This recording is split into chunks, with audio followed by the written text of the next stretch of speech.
खामोश हवेली का राज। अंधेरे की शुरुआत। रात के 2:30 बजे थे जब आर्यन की नींद टूटी। उसके कमरे में अजीब सी ठंडक छा गई थी, जैसे कोई बर्फीली हवा अचानक से आ गई हो। वह अपने बिस्तर पर उठकर बैठ गया और चारों ओर देखा। उसका कमरा बिल्कुल सामान्य लग रहा था, लेकिन हवा में कुछ अलग था, एक अजीब सी गंध, जैसे पुराने फूलों और धूप की मिली जुली खुशबू।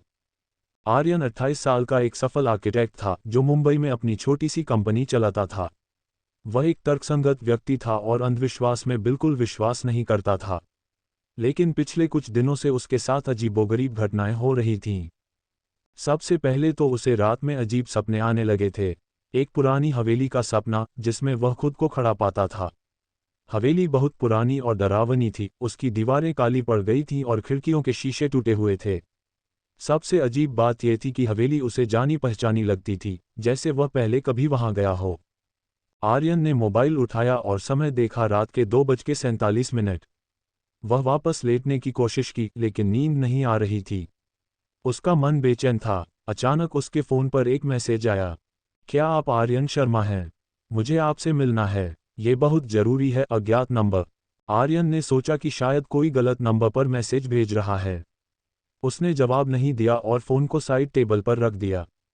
लेकिन कुछ ही देर बाद फिर से मैसेज आया। मैं जानती हूं कि आप जाग रहे हैं। कृपया जवाब दें, यह आपकी ज़िंदगी से जुड़ा है। इस बार आर्यन परेशान हो गया। उसने मैसेज का जवाब लिखा, आप कौन हैं? और आप मुझसे क्यों मिलना चाहते हैं?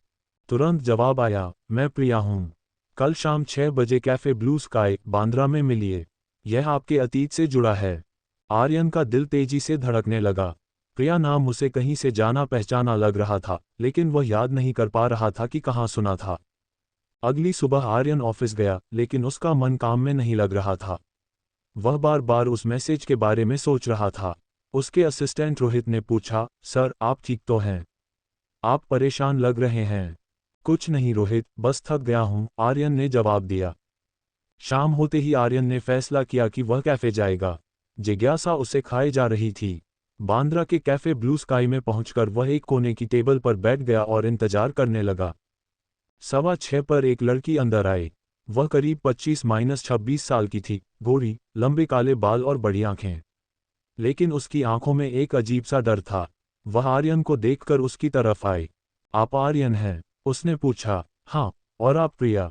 जी हाँ। बैठिए, मुझे आपसे बहुत जरूरी बात करनी है, प्रिया ने कहा और सामने वाली कुर्सी पर बैठ गई। पहले ये बताइए कि आप मुझे कैसे जानती हैं? आर्यन ने पूछा। प्रिया ने गहरी सांस ली और कहा, यह एक लंबी कहानी है। क्या आपको मालवा हाउस नाम सुनाई देता है? आर्यन को अचानक से ठंडक लगी। ये नाम उसे कहीं से जाना पहचाना लग रहा था। मुझे लगता है मैंने कहीं सुना है, उसने कहा। आपका बचपन वहीं बीता था, प्रिया ने धीरे से कहा। आप 8 साल की उम्र तक वहां रहे थे। आर्यन को झटका लगा। उसे अपना बचपन याद नहीं था। डॉक्टरों ने कहा था कि एक एक्सीडेंट के बाद उसकी 8 साल तक की सारी यादें चली गई थीं। आप ये सब कैसे जानती हैं? आर्यन ने पूछा। क्योंकि मैं भी वहीं रहती थी। हम बचपन के दोस्त थे, प्रिया ने कहा। और अब मुझे आपकी ज़रूरत है। किस लिए? प्रिया ने अपना बैग खोला और एक पुराना फ़ोटो निकाला। फ़ोटो में 2 बच्चे थे, एक लड़का और एक लड़की। लड़का आर्यन जैसा दिख रहा था और लड़की प्रिया जैसी। ये हमारी फ़ोटो है, प्रिया ने कहा। मालवा हाउस के सामने खींची गई थी। आर्यन ने फ़ोटो देखा। वह लड़का सच में उसी जैसा दिख रहा था। पीछे एक बड़ी हवेली दिख रही थी, वही हवेली जो उसके सपनों में आती थी।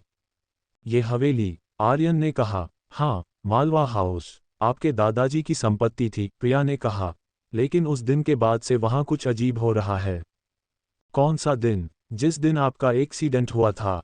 जिस दिन आपकी माँ। प्रिया रुक गई। मेरी माँ का क्या हुआ था? आर्यन ने पूछा। आपको कुछ याद नहीं है?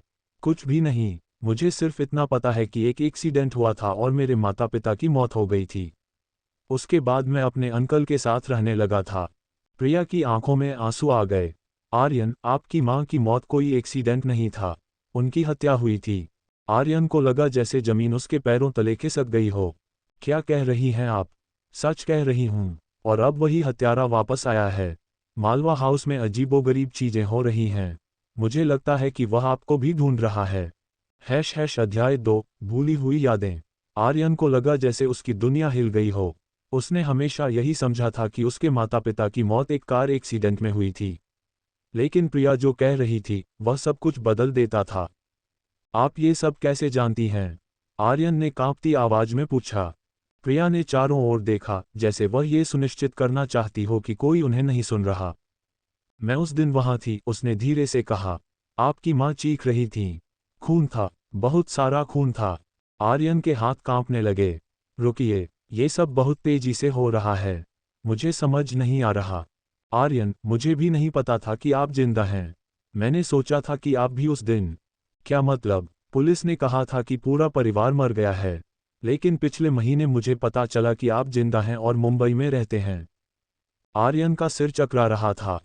आपको कैसे पता चला? प्रिया ने अपने बैग से एक पुराना अखबार निकाला।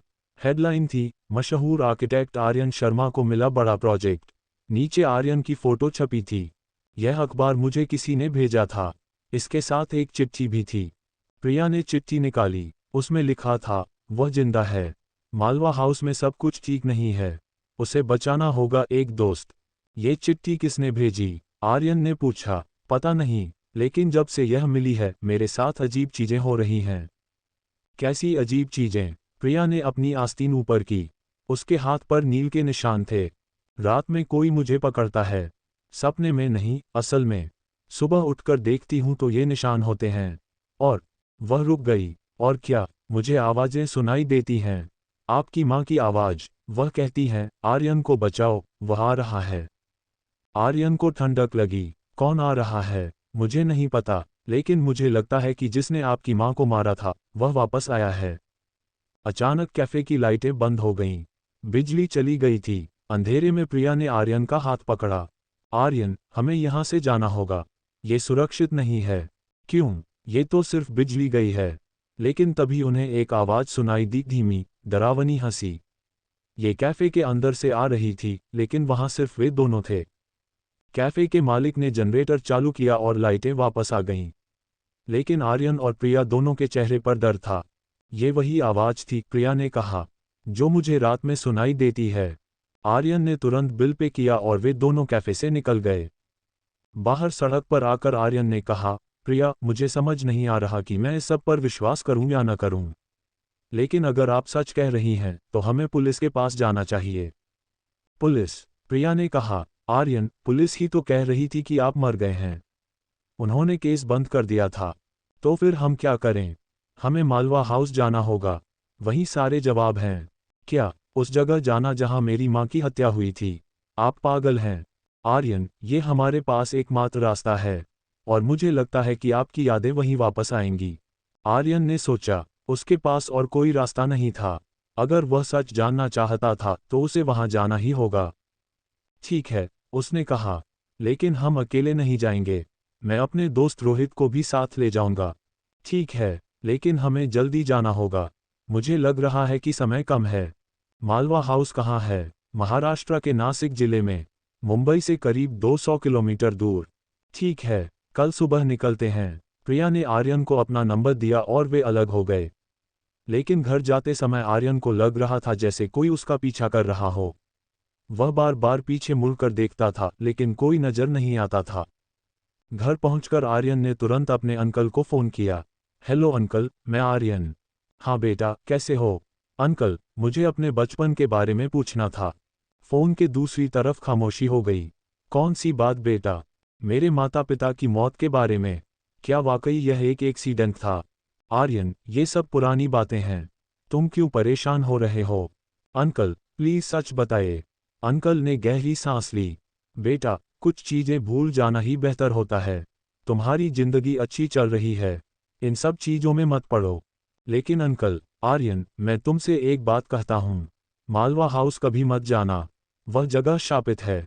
आर्यन को सदमा लगा। अंकल को कैसे पता था कि वह मालवा हाउस के बारे में पूछ रहा था? अंकल, आपको कैसे पता? लेकिन अंकल ने फोन काट दिया। अब आर्यन को पक्का यकीन हो गया था कि सब लोग उससे कुछ छुपा रहे थे। उसने फैसला किया कि वह जरूर मालवा हाउस जाएगा। रात में आर्यन को फिर से वही सपना आया। हवेली, अंधेरा और एक औरत की चीख। लेकिन इस बार सपना ज्यादा साफ था। वह औरत उसकी मां थी और वह कह रही थी, आर्यन, भाग जाओ। वह आ रहा है। सपने में आर्यन ने एक परछाई देखी, एक आदमी की, जिसका चेहरा नहीं दिख रहा था। वह आदमी उसकी मां के पास जा रहा था और उसके हाथ में कुछ चमकीला था। आर्यन की नींद खुल गई। वह पसीने से तरबतर था। अब उसे यकीन हो गया था कि प्रिया सच कह रही थी। अध्याय 3 मालवा हाउस की यात्रा। अगली सुबह आर्यन ने रोहित को सब कुछ बताया। रोहित उसका सबसे अच्छा दोस्त था और हमेशा उसका साथ देता था। यार, ये सब बहुत अजीब लग रहा है, रोहित ने कहा। लेकिन अगर तू जाने का फैसला कर चुका है तो मैं तेरे साथ हूं। थैंक्स यार, मुझे पता है ये सब पागलपन लग रहा है। कोई बात नहीं, लेकिन हमें सावधान रहना होगा। अगर वाकई कोई हत्यारा है तो ये खतरनाक हो सकता है। दोपहर में वे तीनों आर्यन, रोहित और प्रिया मुंबई से निकले। प्रिया ने रास्ता बताया। गाड़ी में बैठकर प्रिया ने और भी बातें बताईं। आर्यन, तुम्हारे दादाजी राजा साहब एक बहुत अमीर आदमी थे। मालवा हाउस उनकी पूरी संपत्ति का केंद्र था। लेकिन उनकी मौत के बाद पूरा परिवार बिखर गया। मेरे दादाजी की मौत कैसे हुई थी, ये भी एक रहस्य है। डॉक्टरों ने कहा था हार्ट अटैक, लेकिन घर के नौकरों का कहना था कि उस रात कुछ अजीब हुआ था। कैसा अजीब? उन्होंने बताया था कि रात में अजीब आवाजें आ रही थीं, जैसे कोई चीख रहा हो। और सुबह राजा साहब मरे हुए मिले थे। रोहित ने कहा, यार ये सब फिल्मी लग रहा है। रोहित, मैं जानती हूँ ये सब अजीब लग रहा है, लेकिन मैंने जो देखा है वह सच है। शाम होते होते वे नासिक पहुंच गए। प्रिया ने एक छोटे से गांव का रास्ता दिखाया। मालवा हाउस इस गांव से 5 किलोमीटर दूर है। पहाड़ी पर बना है। गांव में पहुंचकर उन्होंने एक चाय की दुकान पर रुकने का फैसला किया।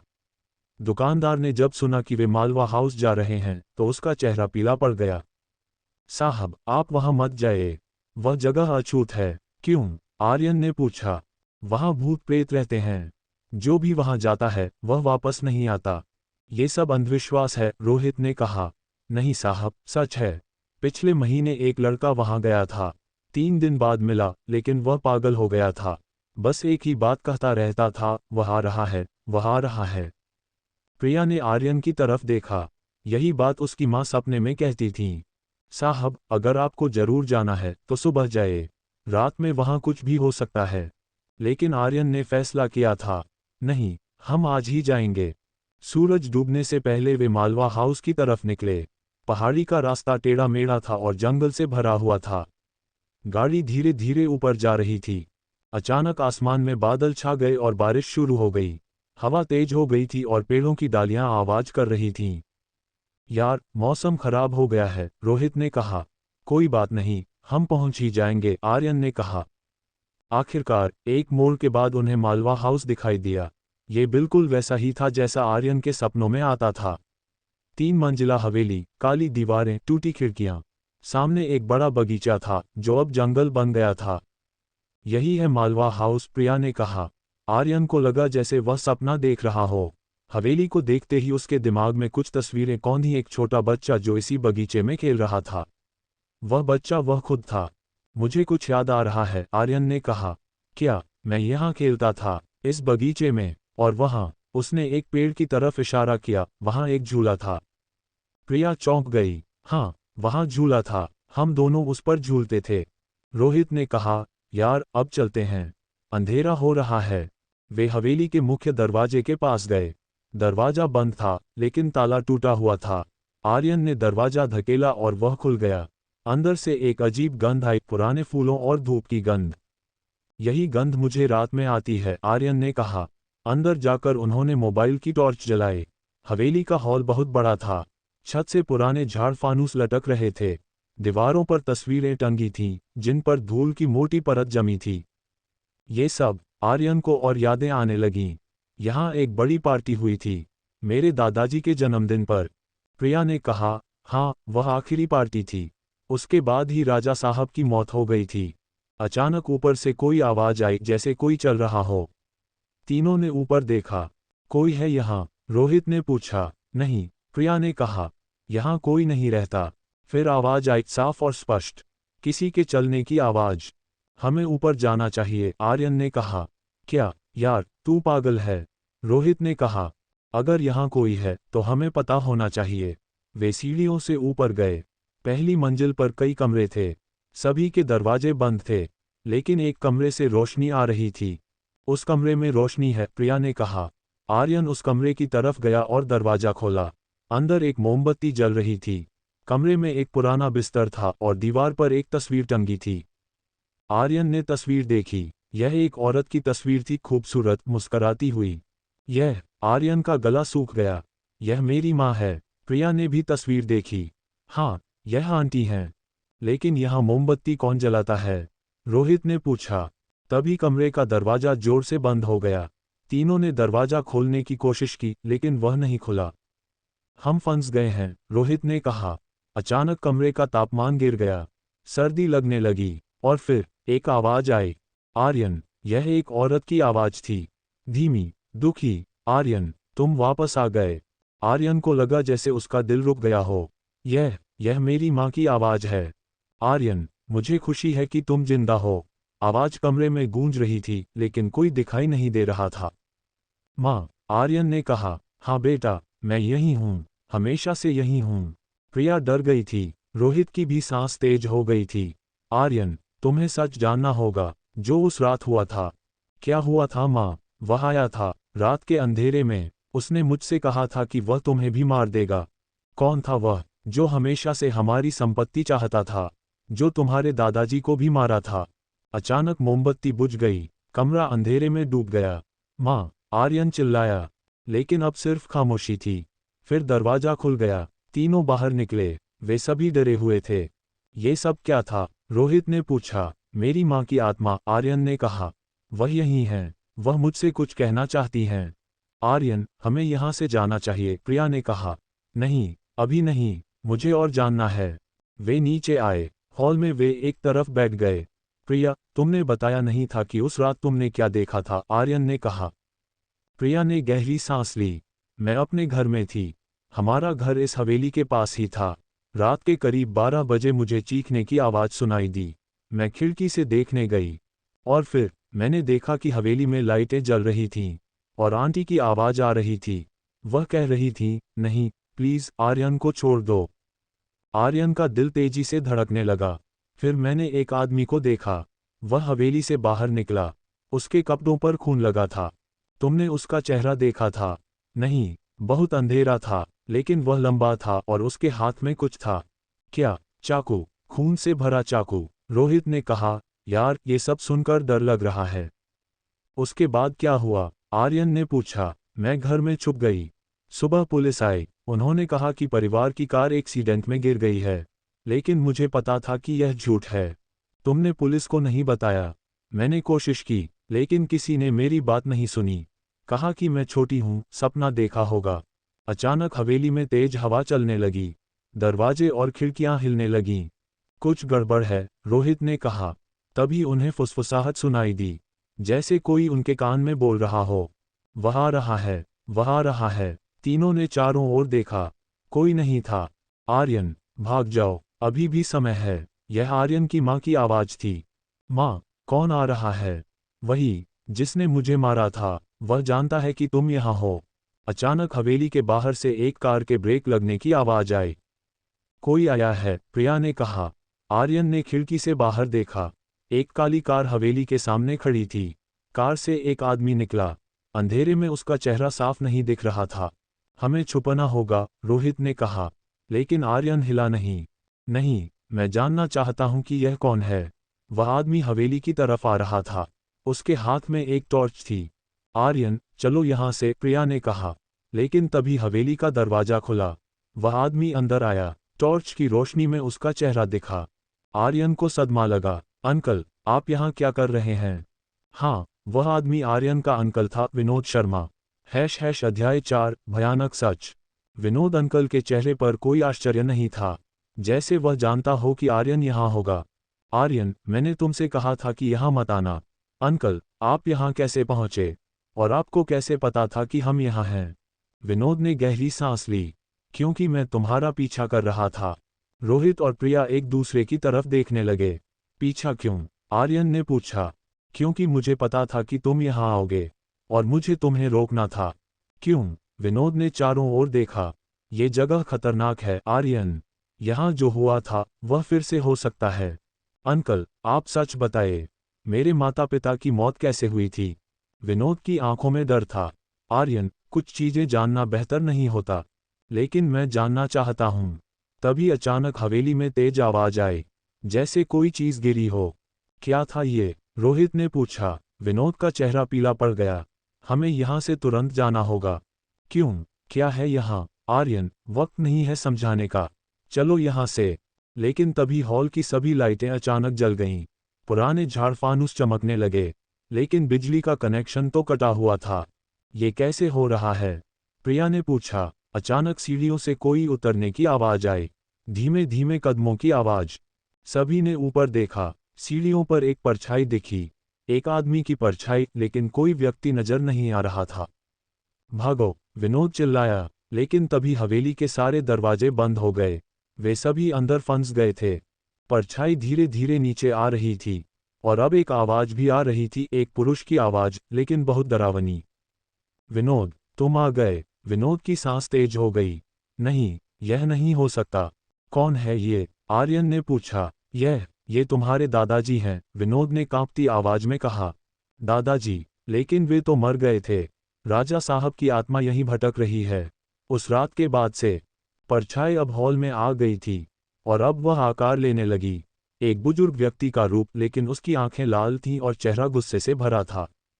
विनोद, तुमने मुझे धोखा दिया था। राजा साहब, मैंने कुछ नहीं किया। झूठ! तुमने मुझे जहर दिया था, और फिर मेरी बहू को मारा था। आर्यन को झटका लगा। क्या? अंकल ने मेरी माँ को मारा था? राजा साहब की आत्मा ने आर्यन की तरफ देखा। बेटा, तुम्हारा अंकल ही असली हत्यारा है। उसने पहले मुझे मारा, फिर तुम्हारी माँ को। विनोद पीछे हटने लगा। नहीं, ये सब झूठ है। सच बताओ। राजा साहब गरजे। अचानक हवेली हिलने लगी।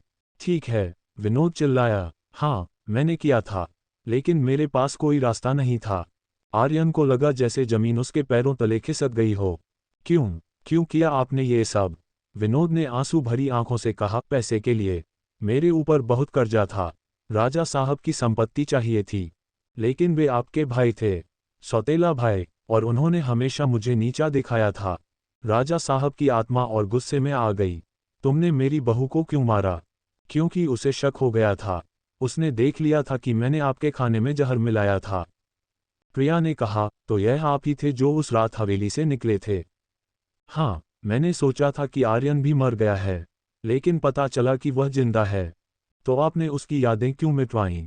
डर था कि कहीं उसे कुछ याद आ जाए। डॉक्टरों को पैसे देकर यह कहलवाया कि एक्सीडेंट के कारण उसकी यादें चली गई हैं। आर्यन का गुस्सा फूट पड़ा। आपने मेरी पूरी जिंदगी बर्बाद कर दी।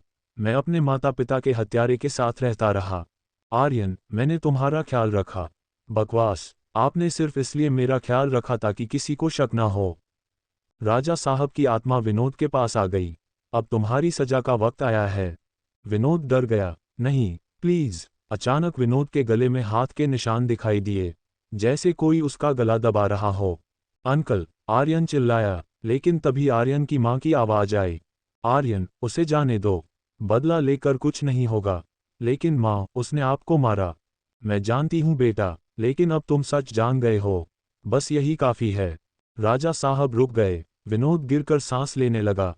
लेकिन पापा, इसकी सजा होनी चाहिए। आर्यन की मां की आवाज आई। हो जाएगी बेटी, लेकिन यहाँ नहीं, पुलिस के जरिए। आर्यन ने समझ लिया। उसने अपना फोन निकाला और 100 डायल किया। हेलो पुलिस, मुझे एक हत्या के बारे में रिपोर्ट करनी है। अध्याय 5, न्याय का समय। पुलिस आने में 1 घंटा लगा। इस बीच विनोद ने पूरा सच बताया, कैसे उसने राजा साहब को जहर देकर मारा था, और फिर जब आर्यन की मां को शक हो गया, तो उसे भी चाकू से मारा था। आर्यन उस समय छुप गया था। विनोद ने कहा, मैंने खोजा, लेकिन वह मिला नहीं। सोचा कि शायद मर गया हो, लेकिन मैं जिंदा था। आर्यन ने कहा, मैं डर के मारे हवेली के तहखाने में छुप गया था। हाँ, अगली सुबह जब मैं वापस आया, तो तुम बेहोश पड़े थे। मैंने तुम्हें हॉस्पिटल पहुंचाया और कहानी बनाई कि कार एक्सीडेंट हुआ है। पुलिस इंस्पेक्टर कुमार ने सारी बात सुनी। ये केस तो 20 साल पुराना है, उन्होंने कहा, लेकिन हत्या का कोई लिमिटेशन पीरियड नहीं होता। विनोद को गिरफ्तार कर लिया गया। जाते समय उसने आर्यन से कहा, मुझे माफ कर दो बेटा। मैं जानता हूं कि मैंने बहुत गलत किया है। आर्यन ने कोई जवाब नहीं दिया। पुलिस के जाने के बाद हवेली में फिर से शांति हो गई। राजा साहब और आर्यन की माँ की आत्माएं दिखाई दीं। अब हमें शांति मिलेगी, आर्यन की माँ ने कहा। माँ, आप कहाँ जाएंगी? वहाँ, जहाँ हमें जाना चाहिए था। अब हमारा काम पूरा हो गया। मैं आपको मिस करूँगा। मैं हमेशा तुम्हारे साथ हूँ बेटा, तुम्हारे दिल में। राजा साहब ने कहा, आर्यन, ये हवेली अब तुम्हारी है। तुम चाहो तो यहाँ रह सकते हो। नहीं दादाजी, यहाँ बहुत दुखद यादें हैं। मैं इसे एक अनाथालय बनवाऊंगा। जिन बच्चों के माता पिता नहीं हैं, वे यहाँ रह सकेंगे। यह अच्छा विचार है बेटा। धीरे धीरे आत्माएं गायब हो गईं। हवेली में फिर से खामोशी छा गई। प्रिया ने आर्यन का हाथ पकड़ा। सब कुछ ठीक हो गया। हाँ, आखिरकार सच सामने आ गया। रोहित ने कहा, यार, ये सब इतना अजीब था। अगर कोई मुझसे कहता तो मैं यकीन नहीं करता। अब चलते हैं यहाँ से, आर्यन ने कहा। वे तीनों हवेली से निकले। आसमान में सुबह का सूरज निकल रहा था। लग रहा था जैसे एक नया दिन शुरू हो रहा हो। अध्याय 6, नई शुरुआत। 3 महीने बाद विनोद शर्मा को अदालत से उम्रकैद की सजा मिली। डॉक्टरों ने भी स्वीकार किया कि उन्होंने पैसे लेकर आर्यन की स्थिति के बारे में झूठ बोला था। आर्यन की यादें धीरे धीरे वापस आने लगीं। बचपन की खुशियां, माता पिता का प्यार, दादाजी की कहानियां, सब कुछ वापस आ गया। मालवा हाउस को रेनोवेट करके एक अनाथालय बनाया गया। आशा अनाथ बच्चों का घर नाम रखा गया। 50 बच्चे वहां रहने लगे। प्रिया ने अनाथालय की देखभाल की जिम्मेदारी ली। वह वहीं रहने लगी और बच्चों को पढ़ाने लगी। आर्यन अक्सर वहां जाता था। धीरे धीरे उसे और प्रिया के बीच प्यार हो गया। एक दिन आर्यन ने प्रिया से कहा, तुमने मेरी जिंदगी बचाई है। अगर तुम न होती तो मैं कभी सच नहीं जान पाता। ये हम सबका साझा प्रयास था, प्रिया ने कहा। प्रिया, क्या तुम मुझसे शादी करोगी? प्रिया मुस्कराए। हाँ, लेकिन एक शर्त है। कौन सी? शादी मालवा हाउस में होगी, ताकि अंकल और दादाजी का आशीर्वाद मिल सके। आर्यन हंसा। ठीक है। अध्याय 7, खुशियों का समय। 6 महीने बाद मालवा हाउस में आर्यन और प्रिया की शादी हुई। अनाथालय के सभी बच्चे खुश थे। उन्होंने आर्यन और प्रिया को माँ पिता की तरह मान लिया था। शादी की रात आर्यन को फिर से अपनी माँ की आवाज़ सुनाई दी। बेटा, मैं बहुत खुश हूँ। प्रिया एक अच्छी लड़की है। धन्यवाद माँ, अब तुम खुश रहो, हमारी आत्मा को शांति मिल गई है। उसके बाद आर्यन को कभी कोई आवाज़ नहीं सुनाई दी। लगता था जैसे आत्माएं वास्तव में शांति पा गई थीं। 2 साल बाद आर्यन और प्रिया का एक बेटा हुआ। उसका नाम राज रखा गया, दादाजी के नाम पर। बच्चा बहुत प्यारा था और सभी उसे बहुत प्यार करते थे। अनाथालय के बच्चे उसे अपना छोटा भाई मानते थे। लेकिन जब राज 3 साल का हुआ तो अजीब बातें होने लगीं। राज अक्सर कहता था, दादाजी मुझसे बात करते हैं। शुरू में आर्यन और प्रिया ने सोचा कि यह बच्चों की कल्पना है। लेकिन एक दिन राज ने कुछ। खामोश हवेली का राज। अंधेरे की शुरुआत। रात के 2:30 बजे थे जब आर्यन की नींद टूटी। उसके कमरे में अजीब सी ठंडक छा गई थी, जैसे कोई बर्फीली हवा अचानक से आ गई हो। वह अपने बिस्तर पर उठकर बैठ गया और चारों ओर देखा।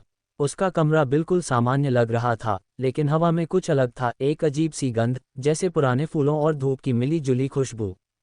आर्यन 28 साल का एक सफल आर्किटेक्ट था जो मुंबई में अपनी छोटी सी कंपनी चलाता था। वह एक तर्कसंगत व्यक्ति था और अंधविश्वास में बिल्कुल विश्वास नहीं करता था। लेकिन पिछले कुछ दिनों से उसके साथ अजीबोगरीब घटनाएं हो रही थीं। सबसे पहले तो उसे रात में अजीब सपने आने लगे थे। एक पुरानी हवेली का सपना जिसमें वह खुद को खड़ा पाता था।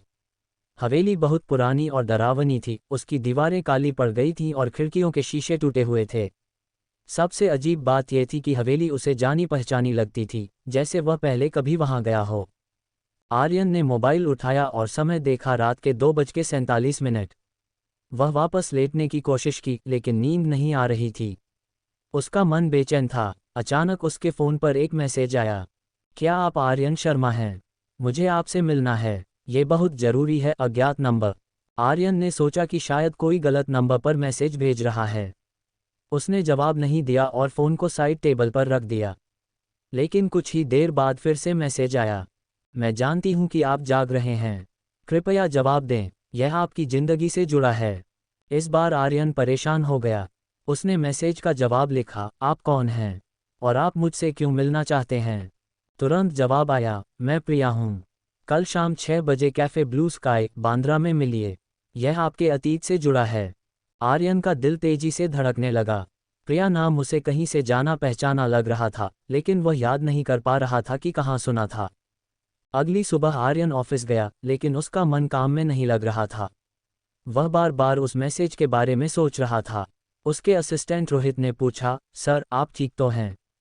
आप परेशान लग रहे हैं। कुछ नहीं रोहित, बस थक गया हूँ, आर्यन ने जवाब दिया। शाम होते ही आर्यन ने फैसला किया कि वह कैफ़े जाएगा। जिज्ञासा उसे खाए जा रही थी। बांद्रा के कैफ़े ब्लू स्काई में पहुंचकर वह एक कोने की टेबल पर बैठ गया और इंतजार करने लगा। 6:15 पर एक लड़की अंदर आई। वह करीब 25-26 साल की थी, गोरी, लंबे काले बाल और बड़ी आंखें। लेकिन उसकी आंखों में एक अजीब सा डर था। वह आर्यन को देखकर उसकी तरफ आई। आप आर्यन हैं? उसने पूछा। हाँ। और आप प्रिया? जी हाँ। बैठिए, मुझे आपसे बहुत ज़रूरी बात करनी है, प्रिया ने कहा और सामने वाली कुर्सी पर बैठ गई। पहले ये बताइए कि आप मुझे कैसे जानती हैं? आर्यन ने पूछा। प्रिया ने गहरी सांस ली और कहा, यह एक लंबी कहानी है। क्या आपको मालवा हाउस नाम सुनाई देता है? आर्यन को अचानक से ठंडक लगी। ये नाम उसे कहीं से जाना पहचाना लग रहा था। मुझे लगता है मैंने कहीं सुना है, उसने कहा। आपका बचपन वहीं बीता था, प्रिया ने धीरे से कहा। आप 8 साल की उम्र तक वहां रहे थे। आर्यन को झटका लगा। उसे अपना बचपन याद नहीं था। डॉक्टरों ने कहा था कि एक एक्सीडेंट के बाद उसकी 8 साल तक की सारी यादें चली गई थीं। आप ये सब कैसे जानती हैं? आर्यन ने पूछा। क्योंकि मैं भी वहीं रहती थी। हम बचपन के दोस्त थे, प्रिया ने कहा। और अब मुझे आपकी ज़रूरत है। किस लिए? प्रिया ने अपना बैग खोला और एक पुराना फ़ोटो निकाला। फ़ोटो में 2 बच्चे थे, एक लड़का और एक लड़की। लड़का आर्यन जैसा दिख रहा था और लड़की प्रिया जैसी। ये हमारी फ़ोटो है, प्रिया ने कहा। मालवा हाउस के सामने खींची गई थी। आर्यन ने फ़ोटो देखा। वह लड़का सच में उसी जैसा दिख रहा था। पीछे एक बड़ी हवेली दिख रही थी, वही हवेली जो उसके सपनों में आती थी। ये हवेली? आर्यन ने कहा। हाँ, मालवा हाउस आपके दादाजी की संपत्ति थी, प्रिया ने कहा। लेकिन उस दिन के बाद से वहाँ कुछ अजीब हो रहा है। कौन सा दिन? जिस दिन आपका एक्सीडेंट हुआ था। जिस दिन आपकी माँ। प्रिया रुक गई। मेरी माँ का क्या हुआ था? आर्यन ने पूछा। आपको कुछ याद नहीं है? कुछ भी नहीं, मुझे सिर्फ इतना पता है कि एक एक्सीडेंट हुआ था और मेरे माता पिता की मौत हो गई थी। उसके बाद मैं अपने अंकल के साथ रहने लगा था। प्रिया की आंखों में आंसू आ गए। आर्यन, आपकी माँ की मौत कोई एक्सीडेंट नहीं था, उनकी हत्या हुई थी। आर्यन को लगा जैसे जमीन उसके पैरों तले खिसक गई हो। क्या कह रही हैं आप? सच कह रही हूँ। और अब वही हत्यारा वापस आया है। मालवा हाउस में अजीबोगरीब चीजें हो रही हैं। मुझे लगता है कि वह आपको भी ढूंढ रहा है। अध्याय 2, भूली हुई यादें। आर्यन को लगा जैसे उसकी दुनिया हिल गई हो। उसने हमेशा यही समझा था कि उसके माता पिता की मौत एक कार एक्सीडेंट में हुई थी। लेकिन प्रिया जो कह रही थी, वह सब कुछ बदल देता था। आप ये सब कैसे जानती हैं? आर्यन ने कांपती आवाज में पूछा। प्रिया ने चारों ओर देखा, जैसे वह ये सुनिश्चित करना चाहती हो कि कोई उन्हें नहीं सुन रहा। मैं उस दिन वहां थी, उसने धीरे से कहा। आपकी माँ चीख रही थी। खून था, बहुत सारा खून था। आर्यन के हाथ कांपने लगे। रुकिए, ये सब बहुत तेजी से हो रहा है। मुझे समझ नहीं आ रहा। आर्यन, मुझे भी नहीं पता था कि आप जिंदा हैं। मैंने सोचा था कि आप भी उस दिन। क्या मतलब? पुलिस ने कहा था कि पूरा परिवार मर गया है। लेकिन पिछले महीने मुझे पता चला कि आप जिंदा हैं और मुंबई में रहते हैं। आर्यन का सिर चकरा रहा था। आपको कैसे पता चला? प्रिया ने अपने बैग से एक पुराना अखबार निकाला। हेडलाइन थी, मशहूर आर्किटेक्ट आर्यन शर्मा को मिला बड़ा प्रोजेक्ट। नीचे आर्यन की फोटो छपी थी। यह अखबार मुझे किसी ने भेजा था। इसके साथ एक चिट्ठी भी थी। प्रिया ने चिट्ठी निकाली। उसमें लिखा था, वह जिंदा है। मालवा हाउस में सब कुछ ठीक नहीं है। उसे बचाना होगा, एक दोस्त। ये चिट्ठी किसने भेजी? आर्यन ने पूछा। पता नहीं, लेकिन जब से यह मिली है, मेरे साथ अजीब चीजें हो रही हैं। कैसी अजीब चीजें? प्रिया ने अपनी आस्तीन ऊपर की। उसके हाथ पर नील के निशान थे। रात में कोई मुझे पकड़ता है। सपने में नहीं, असल में। सुबह उठकर देखती हूँ तो ये निशान होते हैं। और वह रुक गई। और क्या? मुझे आवाजें सुनाई देती हैं। आपकी माँ की आवाज। वह कहती हैं, आर्यन को बचाओ, वह आ रहा है।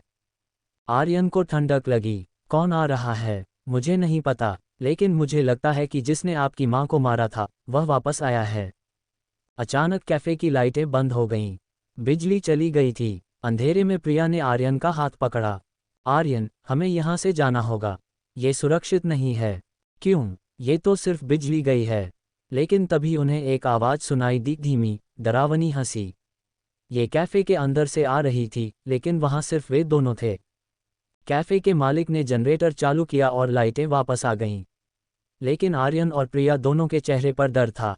ये वही आवाज़ थी, प्रिया ने कहा, जो मुझे रात में सुनाई देती है। आर्यन ने तुरंत बिल पे किया और वे दोनों कैफे से निकल गए। बाहर सड़क पर आकर आर्यन ने कहा, प्रिया, मुझे समझ नहीं आ रहा कि मैं इस सब पर विश्वास करूं या न करूं। लेकिन अगर आप सच कह रही हैं तो हमें पुलिस के पास जाना चाहिए। पुलिस? प्रिया ने कहा। आर्यन, पुलिस ही तो कह रही थी कि आप मर गए हैं। उन्होंने केस बंद कर दिया था। तो फिर हम क्या करें? हमें मालवा हाउस जाना होगा। वहीं सारे जवाब हैं। क्या? उस जगह जाना जहां मेरी माँ की हत्या हुई थी? आप पागल हैं। आर्यन, ये हमारे पास एकमात्र रास्ता है। और मुझे लगता है कि आपकी यादें वहीं वापस आएंगी। आर्यन ने सोचा, उसके पास और कोई रास्ता नहीं था। अगर वह सच जानना चाहता था तो उसे वहां जाना ही होगा।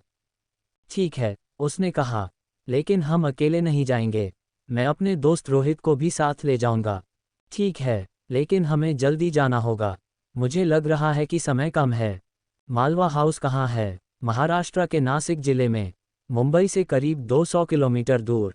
ठीक है, कल सुबह निकलते हैं। प्रिया ने आर्यन को अपना नंबर दिया और वे अलग हो गए। लेकिन घर जाते समय आर्यन को लग रहा था जैसे कोई उसका पीछा कर रहा हो।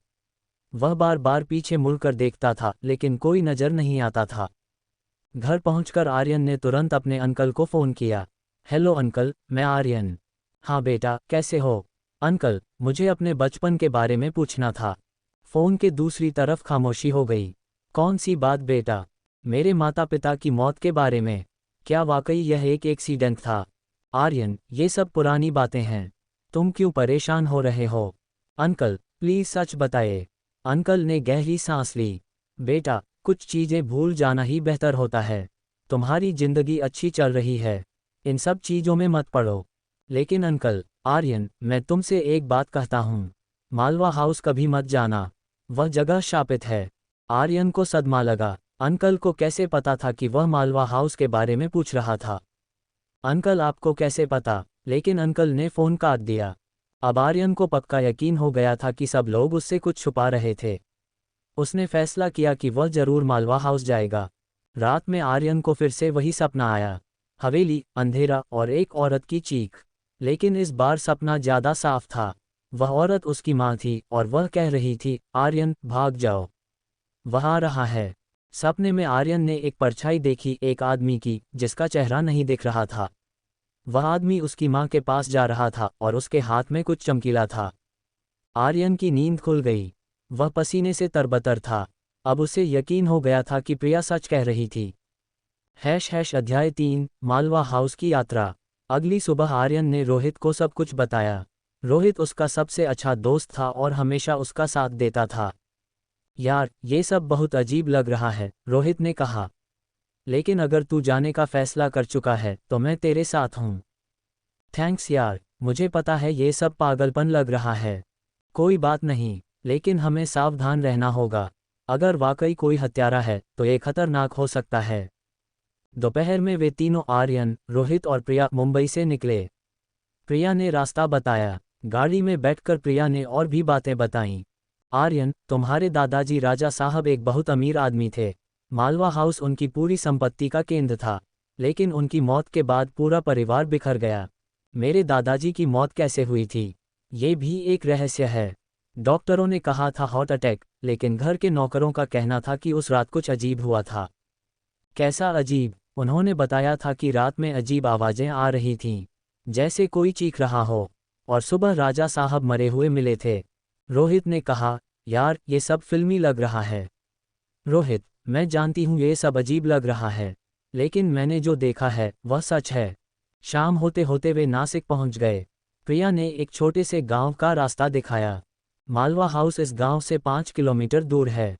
पहाड़ी पर बना है। गांव में पहुंचकर उन्होंने एक चाय की दुकान पर रुकने का फैसला किया। दुकानदार ने जब सुना कि वे मालवा हाउस जा रहे हैं तो उसका चेहरा पीला पड़ गया। साहब, आप वहां मत जाइए, वह जगह अछूत है। क्यों? आर्यन ने पूछा। वहां भूत प्रेत रहते हैं, जो भी वहां जाता है वह वापस नहीं आता। ये सब अंधविश्वास है, रोहित ने कहा। नहीं साहब, सच है। पिछले महीने एक लड़का वहां गया था, 3 दिन बाद मिला, लेकिन वह पागल हो गया था। बस एक ही बात कहता रहता था, वह आ रहा है, वह आ रहा है। प्रिया ने आर्यन की तरफ देखा। यही बात उसकी माँ सपने में कहती थीं। साहब, अगर आपको जरूर जाना है तो सुबह जाए, रात में वहां कुछ भी हो सकता है। लेकिन आर्यन ने फैसला किया था, नहीं, हम आज ही जाएंगे। सूरज डूबने से पहले वे मालवा हाउस की तरफ निकले। पहाड़ी का रास्ता टेढ़ा मेढ़ा था और जंगल से भरा हुआ था। गाड़ी धीरे धीरे ऊपर जा रही थी। अचानक आसमान में बादल छा गए और बारिश शुरू हो गई। हवा तेज हो गई थी और पेड़ों की डालियां आवाज कर रही थीं। यार, मौसम खराब हो गया है, रोहित ने कहा। कोई बात नहीं, हम पहुंच ही जाएंगे, आर्यन ने कहा। आखिरकार एक मोड़ के बाद उन्हें मालवा हाउस दिखाई दिया। ये बिल्कुल वैसा ही था जैसा आर्यन के सपनों में आता था। 3 मंजिला हवेली, काली दीवारें, टूटी खिड़कियां। सामने एक बड़ा बगीचा था जो अब जंगल बन गया था। यही है मालवा हाउस, प्रिया ने कहा। आर्यन को लगा जैसे वह सपना देख रहा हो। हवेली को देखते ही उसके दिमाग में कुछ तस्वीरें कौंधी। एक छोटा बच्चा जो इसी बगीचे में खेल रहा था। वह बच्चा वह खुद था। मुझे कुछ याद आ रहा है, आर्यन ने कहा। क्या? मैं यहाँ खेलता था, इस बगीचे में, और वहाँ, उसने एक पेड़ की तरफ इशारा किया, वहाँ एक झूला था। प्रिया चौंक गई। हाँ, वहाँ झूला था, हम दोनों उस पर झूलते थे। रोहित ने कहा, यार अब चलते हैं, अंधेरा हो रहा है। वे हवेली के मुख्य दरवाजे के पास गए। दरवाजा बंद था, लेकिन ताला टूटा हुआ था। आर्यन ने दरवाजा धकेला और वह खुल गया। अंदर से एक अजीब गंध आई, पुराने फूलों और धूप की गंध। यही गंध मुझे रात में आती है, आर्यन ने कहा। अंदर जाकर उन्होंने मोबाइल की टॉर्च जलाई। हवेली का हॉल बहुत बड़ा था। छत से पुराने झाड़ फानूस लटक रहे थे। दीवारों पर तस्वीरें टंगी थीं, जिन पर धूल की मोटी परत जमी थी। ये सब आर्यन को और यादें आने लगीं। यहाँ एक बड़ी पार्टी हुई थी, मेरे दादाजी के जन्मदिन पर। प्रिया ने कहा, हाँ, वह आखिरी पार्टी थी। उसके बाद ही राजा साहब की मौत हो गई थी। अचानक ऊपर से कोई आवाज आई, जैसे कोई चल रहा हो। तीनों ने ऊपर देखा। कोई है यहाँ? रोहित ने पूछा। नहीं, प्रिया ने कहा, यहाँ कोई नहीं रहता। फिर आवाज आई, साफ और स्पष्ट, किसी के चलने की आवाज। हमें ऊपर जाना चाहिए, आर्यन ने कहा। क्या? यार, तू पागल है, रोहित ने कहा। अगर यहाँ कोई है तो हमें पता होना चाहिए। वे सीढ़ियों से ऊपर गए। पहली मंजिल पर कई कमरे थे। सभी के दरवाजे बंद थे, लेकिन एक कमरे से रोशनी आ रही थी। उस कमरे में रोशनी है, प्रिया ने कहा। आर्यन उस कमरे की तरफ गया और दरवाजा खोला। अंदर एक मोमबत्ती जल रही थी। कमरे में एक पुराना बिस्तर था और दीवार पर एक तस्वीर टंगी थी। आर्यन ने तस्वीर देखी। यह एक औरत की तस्वीर थी, खूबसूरत, मुस्कराती हुई। यह, आर्यन का गला सूख गया। यह मेरी माँ है। प्रिया ने भी तस्वीर देखी। हाँ, यह आंटी हैं। लेकिन यहाँ मोमबत्ती कौन जलाता है? रोहित ने पूछा। तभी कमरे का दरवाजा जोर से बंद हो गया। तीनों ने दरवाजा खोलने की कोशिश की, लेकिन वह नहीं खुला। हम फंस गए हैं, रोहित ने कहा। अचानक कमरे का तापमान गिर गया। सर्दी लगने लगी, और फिर एक आवाज आई। आर्यन। यह एक औरत की आवाज थी, धीमी, दुखी। आर्यन, तुम वापस आ गए। आर्यन को लगा जैसे उसका दिल रुक गया हो। यह मेरी माँ की आवाज है। आर्यन, मुझे खुशी है कि तुम जिंदा हो। आवाज कमरे में गूंज रही थी, लेकिन कोई दिखाई नहीं दे रहा था। माँ, आर्यन ने कहा। हाँ बेटा, मैं यहीं हूँ, हमेशा से यहीं हूँ। प्रिया डर गई थी। रोहित की भी सांस तेज हो गई थी। आर्यन, तुम्हें सच जानना होगा, जो उस रात हुआ था। क्या हुआ था माँ? वह आया था, रात के अंधेरे में। उसने मुझसे कहा था कि वह तुम्हें भी मार देगा। कौन था वह, जो हमेशा से हमारी संपत्ति चाहता था, जो तुम्हारे दादाजी को भी मारा था? अचानक मोमबत्ती बुझ गई। कमरा अंधेरे में डूब गया। माँ, आर्यन चिल्लाया, लेकिन अब सिर्फ खामोशी थी। फिर दरवाजा खुल गया। तीनों बाहर निकले। वे सभी डरे हुए थे। ये सब क्या था? रोहित ने पूछा। मेरी माँ की आत्मा, आर्यन ने कहा। वह यहीं हैं, वह मुझसे कुछ कहना चाहती हैं। आर्यन, हमें यहाँ से जाना चाहिए, प्रिया ने कहा। नहीं, अभी नहीं, मुझे और जानना है। वे नीचे आए, हॉल में वे एक तरफ बैठ गए। प्रिया, तुमने बताया नहीं था कि उस रात तुमने क्या देखा था, आर्यन ने कहा। प्रिया ने गहरी सांस ली। मैं अपने घर में थी। हमारा घर इस हवेली के पास ही था। रात के करीब 12 बजे मुझे चीखने की आवाज़ सुनाई दी। मैं खिड़की से देखने गई और फिर मैंने देखा कि हवेली में लाइटें जल रही थीं और आंटी की आवाज़ आ रही थी। वह कह रही थी, नहीं, प्लीज़ आर्यन को छोड़ दो। आर्यन का दिल तेजी से धड़कने लगा। फिर मैंने एक आदमी को देखा। वह हवेली से बाहर निकला। उसके कपड़ों पर खून लगा था। तुमने उसका चेहरा देखा था? नहीं, बहुत अंधेरा था, लेकिन वह लंबा था और उसके हाथ में कुछ था। क्या? चाकू, खून से भरा चाकू, रोहित ने कहा। यार, ये सब सुनकर डर लग रहा है। उसके बाद क्या हुआ? आर्यन ने पूछा। मैं घर में छुप गई। सुबह पुलिस आई। उन्होंने कहा कि परिवार की कार एक्सीडेंट में गिर गई है, लेकिन मुझे पता था कि यह झूठ है। तुमने पुलिस को नहीं बताया? मैंने कोशिश की, लेकिन किसी ने मेरी बात नहीं सुनी। कहा कि मैं छोटी हूँ, सपना देखा होगा। अचानक हवेली में तेज हवा चलने लगी। दरवाजे और खिड़कियां हिलने लगीं। कुछ गड़बड़ है, रोहित ने कहा। तभी उन्हें फुसफुसाहट सुनाई दी, जैसे कोई उनके कान में बोल रहा हो, वह आ रहा है, वह आ रहा है। तीनों ने चारों ओर देखा। कोई नहीं था। आर्यन, भाग जाओ, अभी भी समय है। यह आर्यन की माँ की आवाज़ थी। माँ, कौन आ रहा है? वही, जिसने मुझे मारा था। वह जानता है कि तुम यहाँ हो। अचानक हवेली के बाहर से एक कार के ब्रेक लगने की आवाज़ आई। कोई आया है, प्रिया ने कहा। आर्यन ने खिड़की से बाहर देखा। एक काली कार हवेली के सामने खड़ी थी। कार से एक आदमी निकला। अंधेरे में उसका चेहरा साफ नहीं दिख रहा था। हमें छुपना होगा, रोहित ने कहा। लेकिन आर्यन हिला नहीं। नहीं, मैं जानना चाहता हूं कि यह कौन है। वह आदमी हवेली की तरफ आ रहा था। उसके हाथ में एक टॉर्च थी। आर्यन, चलो यहाँ से, प्रिया ने कहा। लेकिन तभी हवेली का दरवाजा खुला। वह आदमी अंदर आया। टॉर्च की रोशनी में उसका चेहरा दिखा। आर्यन को सदमा लगा। अंकल, आप यहाँ क्या कर रहे हैं? हाँ, वह आदमी आर्यन का अंकल था, विनोद शर्मा। अध्याय 4, भयानक सच। विनोद अंकल के चेहरे पर कोई आश्चर्य नहीं था, जैसे वह जानता हो कि आर्यन यहाँ होगा। आर्यन, मैंने तुमसे कहा था कि यहाँ मत आना। अंकल, आप यहाँ कैसे पहुँचे? और आपको कैसे पता था कि हम यहाँ हैं? विनोद ने गहरी सांस ली। क्योंकि मैं तुम्हारा पीछा कर रहा था। रोहित और प्रिया एक दूसरे की तरफ देखने लगे। पीछा क्यों? आर्यन ने पूछा।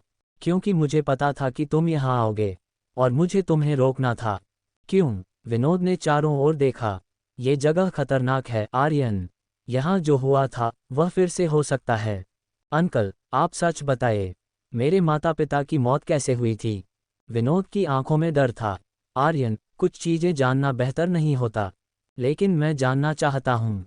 तभी अचानक हवेली में तेज आवाज आई, जैसे कोई चीज गिरी हो। क्या था ये? रोहित ने पूछा। विनोद का चेहरा पीला पड़ गया। हमें यहाँ से तुरंत जाना होगा। क्यों? क्या है यहाँ? आर्यन, वक्त नहीं है समझाने का, चलो यहाँ से। लेकिन तभी हॉल की सभी लाइटें अचानक जल गईं। पुराने झाड़ फानुस चमकने लगे, लेकिन बिजली का कनेक्शन तो कटा हुआ था। ये कैसे हो रहा है? प्रिया ने पूछा। अचानक सीढ़ियों से कोई उतरने की आवाज आई, धीमे धीमे कदमों की आवाज। सभी ने ऊपर देखा। सीढ़ियों पर एक परछाई दिखी, एक आदमी की परछाई, लेकिन कोई व्यक्ति नजर नहीं आ रहा था। भागो, विनोद चिल्लाया, लेकिन तभी हवेली के सारे दरवाजे बंद हो गए। वे सभी अंदर फंस गए थे। परछाई धीरे धीरे नीचे आ रही थी और अब एक आवाज भी आ रही थी, एक पुरुष की आवाज, लेकिन बहुत डरावनी। विनोद, तुम आ गए। विनोद की सांस तेज हो गई। नहीं, यह नहीं हो सकता। कौन है ये? आर्यन ने पूछा। ये तुम्हारे दादाजी हैं, विनोद ने कांपती आवाज में कहा। दादाजी? लेकिन वे तो मर गए थे। राजा साहब की आत्मा यहीं भटक रही है। उस रात के बाद से। परछाई अब हॉल में आ गई थी और अब वह आकार लेने लगी। एक बुजुर्ग व्यक्ति का रूप, लेकिन उसकी आंखें लाल थीं और चेहरा गुस्से से भरा था। विनोद, तुमने मुझे धोखा दिया था। राजा साहब, मैंने कुछ नहीं किया।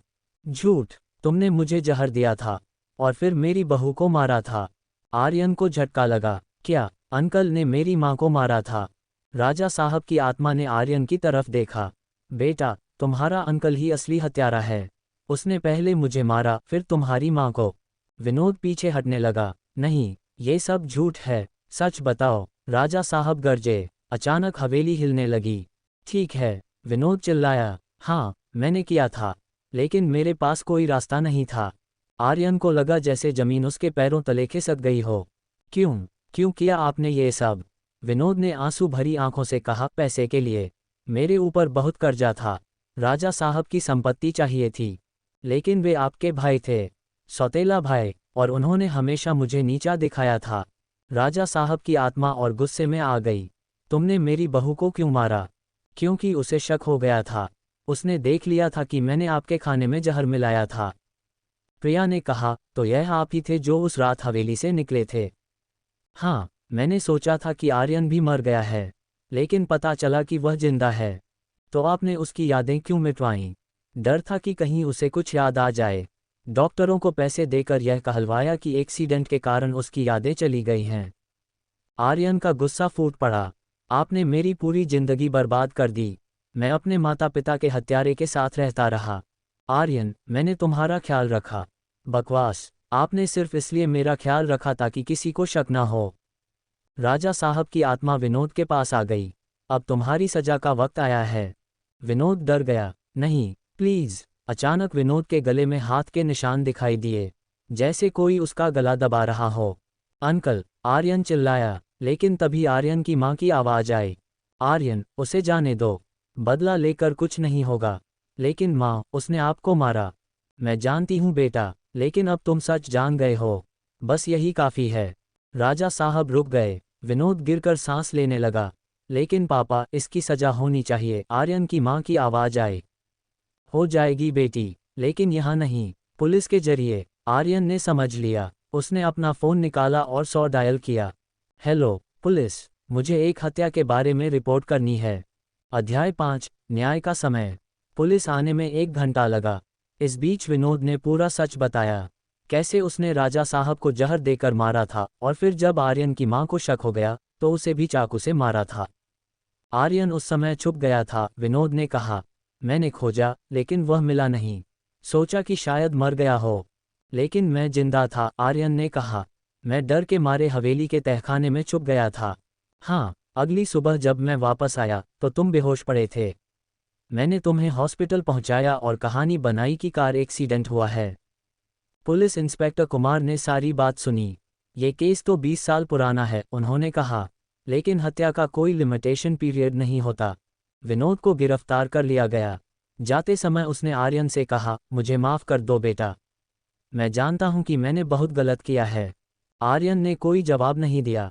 पुलिस के जाने के बाद हवेली में फिर से शांति हो गई। राजा साहब और आर्यन की मां की आत्माएं दिखाई दीं। अब हमें शांति मिलेगी, आर्यन की मां ने कहा। मां, आप कहाँ जाएंगी? वहाँ, जहाँ हमें जाना चाहिए था। अब हमारा काम पूरा हो गया। मैं आपको मिस करूंगा। मैं हमेशा तुम्हारे साथ हूँ बेटा, तुम्हारे दिल में। राजा साहब ने कहा, आर्यन, ये हवेली अब तुम्हारी है। तुम चाहो तो यहाँ रह सकते हो। नहीं दादाजी, यहाँ बहुत दुखद यादें हैं। मैं इसे एक अनाथालय बनवाऊंगा। जिन बच्चों के माता पिता नहीं हैं, वे यहाँ रह सकेंगे। यह अच्छा विचार है बेटा। धीरे धीरे आत्माएं गायब हो गईं। हवेली में फिर से खामोशी छा गई। प्रिया ने आर्यन का हाथ पकड़ा। सब कुछ ठीक हो गया। हाँ, आखिरकार सच सामने आ गया। रोहित ने कहा, यार, ये सब इतना अजीब था। अगर कोई मुझसे कहता तो मैं यकीन नहीं करता। अब चलते हैं यहाँ से, आर्यन ने कहा। वे तीनों हवेली से निकले। आसमान में सुबह का सूरज निकल रहा था। लग रहा था जैसे एक नया दिन शुरू हो रहा हो। अध्याय 6, नई शुरुआत। 3 महीने बाद विनोद शर्मा को अदालत से उम्रकैद की सजा मिली। डॉक्टरों ने भी स्वीकार किया कि उन्होंने पैसे लेकर आर्यन की स्थिति के बारे में झूठ बोला था। आर्यन की यादें धीरे धीरे वापस आने लगीं। बचपन की खुशियाँ, माता पिता का प्यार, दादाजी की कहानियाँ, सब कुछ वापस आ गया। मालवा हाउस को रेनोवेट करके एक अनाथालय बनाया गया। आशा अनाथ बच्चों का घर नाम रखा गया। 50 बच्चे वहां रहने लगे। प्रिया ने अनाथालय की देखभाल की जिम्मेदारी ली। वह वहीं रहने लगी और बच्चों को पढ़ाने लगी। आर्यन अक्सर वहां जाता था। धीरे धीरे उसे और प्रिया के बीच प्यार हो गया। एक दिन आर्यन ने प्रिया से कहा, तुमने मेरी जिंदगी बचाई है। अगर तुम न होती तो मैं कभी सच नहीं जान पाता। ये हम सबका साझा प्रयास था, प्रिया ने कहा। प्रिया, क्या तुम मुझसे शादी करोगी? प्रिया मुस्कराए। हाँ, लेकिन एक शर्त है। कौन सी? शादी मालवा हाउस में होगी, ताकि अंकल और दादाजी का आशीर्वाद मिल सके। आर्यन हंसा। ठीक है। अध्याय 7, खुशियों का समय। 6 महीने बाद मालवा हाउस में आर्यन और प्रिया की शादी हुई। अनाथालय के सभी बच्चे खुश थे। उन्होंने आर्यन और प्रिया को माँ पिता की तरह मान लिया था। शादी की रात आर्यन को फिर से अपनी माँ की आवाज़ सुनाई दी। बेटा, मैं बहुत खुश हूँ। प्रिया एक अच्छी लड़की है। धन्यवाद माँ, अब तुम खुश रहो, हमारी आत्मा को शांति मिल गई है। उसके बाद आर्यन को कभी कोई आवाज़ नहीं सुनाई दी। लगता था जैसे आत्माएं वास्तव में शांति पा गई थीं। 2 साल बाद आर्यन और प्रिया का एक बेटा हुआ। उसका नाम राज रखा गया, दादाजी के नाम पर। बच्चा बहुत प्यारा था और सभी उसे बहुत प्यार करते थे। अनाथालय के बच्चे उसे अपना छोटा भाई मानते थे। लेकिन जब राज 3 साल का हुआ तो अजीब बातें होने लगीं। राज अक्सर कहता था, दादाजी मुझसे बात करते हैं। शुरू में आर्यन और प्रिया ने सोचा कि यह बच्चों की कल्पना है। लेकिन एक दिन राज ने कुछ